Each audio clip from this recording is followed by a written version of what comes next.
मुळेगाव येथे रोकड लुटण्याच्या उद्देशाने इर्टिगा कारवर गोळीबार करून चालकाला जखमी करणाऱ्या प्रकरणातील मुख्य सूत्रधारासह एकूण 8 आरोपींना सोलापूर तालुका पोलिसांनी अटक केली आहे. आरोपींकडून गोळीबारासाठी वापरलेले पिस्तूल, 70 इर्टिगा कार आणि 2 दुचाकी वाहने जप्त करण्यात आली आहेत.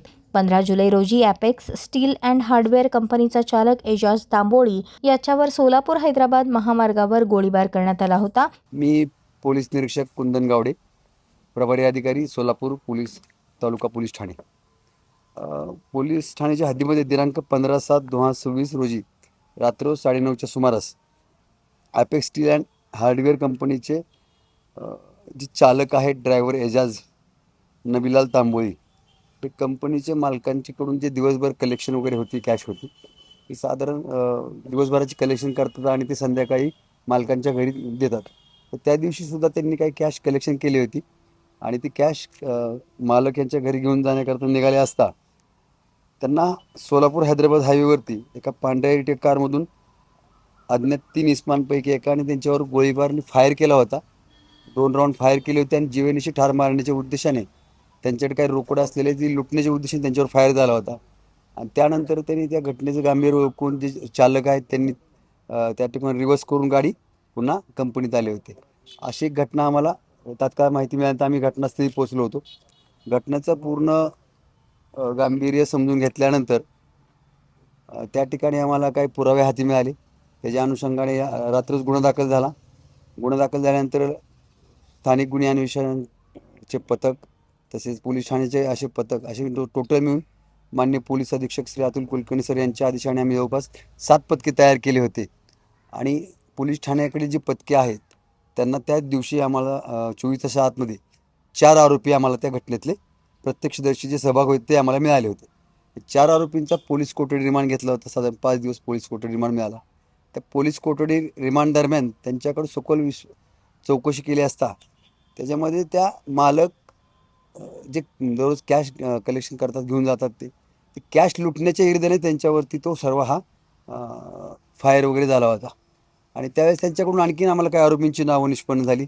त्याच दरम्यान त्या कंपनीत जो काम करतो एक व्यक्ती, त्याचंही नाव आम्हाला निष्पन्न झालं. त्याच्या माध्यमातून हा ड्रायव्हर किती वाजता बाहेर पडतो, कॅश किती वाजता बाहेर घेऊन जातो, असं सगळी इथून माहिती त्या ड्रायव्हरने त्या आरोपींना दिली होती. त्या अनुषंगाने त्यालाही ह्या गुन्ह्यात आम्ही अटक केली आहे. त्यानंतर जवळपास एकूण 8 आरोपी आम्ही ह्या गुन्ह्यात अटक केले होते.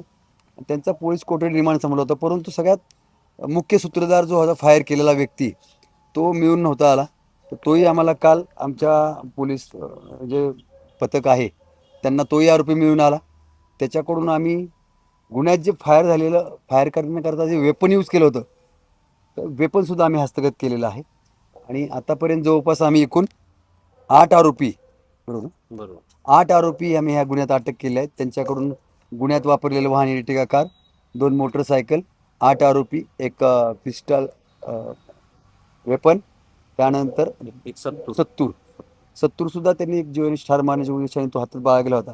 असं इत्थंभूत साहित्य आम्ही त्यात हस्तगत आम्हाला यश मिळालं. सदर गुन्ह्याचा तपास हा API सोमनाथ कदम स्वतः करत आहेत आणि त्यांच्या अधीनस्थ बाकीचे जे आमचे बाकी पाठीमागे जे सर्व टीम आहे त्यांनी आतापर्यंत हा तपास पूर्ण पार पाडला आहे.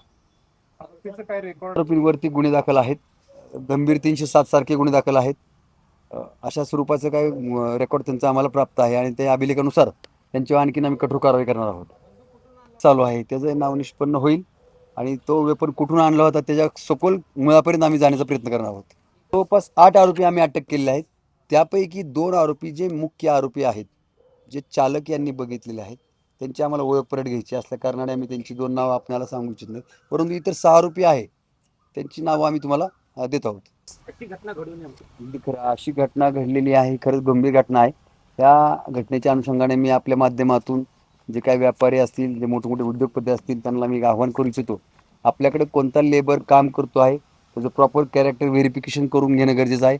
बऱ्याच वेळेस आम्ही कोणाच्या तरी माध्यमातून एखाद्या कामावर ठेवतो आणि तो कुठला तरी बाहेरचा असतो, त्याचा पूर्व इतिहास काय आहे ह्याची कुठली आम्ही खात्री न करता अशा लोकांना कामावर ठेवतो. त्याच्यामुळे अशा लोकांचं आपले व्यवसाय मोठे आहेत, हे कंटिन्यू व्यवसाय चालत असतात, त्याकरता त्यांचं कॅरेक्टर व्हेरिफिकेशन असेल, पोलिसांपर्यंत त्यांची माहिती आल्यानंतर 100% त्यांच्यावर एक प्रेशर राहतो. त्याच्यामुळे असं कृत्य घडणार नाही ह्याची एक आपल्याला काळजी घेणं गरजेचं आहे. या प्रकरणाचा तपास करताना पोलिसांनी प्रथम 4 आरोपींना अटक केली. पुढील चौकशीत आणखी 4 आरोपी निष्पन्न झाल्याने त्यांनाही अटक करण्यात आली. मुख्य सूत्रधाराला न्यायालयाने 29 जुलैपर्यंत पोलीस कोठडी सुनावली आहे.